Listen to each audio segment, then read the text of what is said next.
सभी माताओं, बहनों, बड़े बुजुर्गों को, भाइयों को चरण स्पर्श करते हुए आशीर्वाद की कामना करते हैं कि आप लोग अपना प्यार दुलार आशीर्वाद बनाए रखिएगा।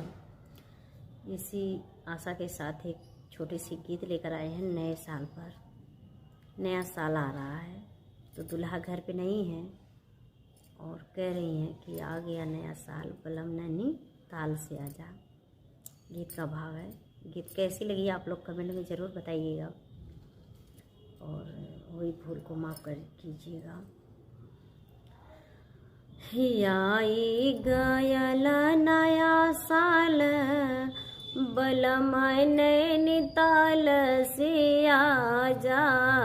आई गयल नया साल, बलम नैनीताल से आजा।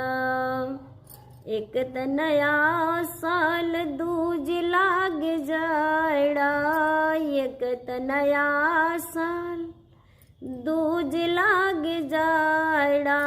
घर आई सैया ओढ़ाल दुई साला, घर आई सैया ओढ़ाल दुई साला।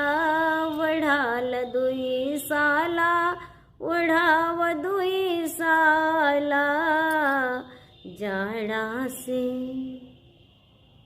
जाड़ा से हमके बचाला, बलम नैनीताल से आजा। जाड़ा से हमके बचाला, बलम नैनीताल से आजा। आई गयल नया साल, बलम नैनीताल से आजा। आई गयल नया साल, बलम नैनीताल से आजा।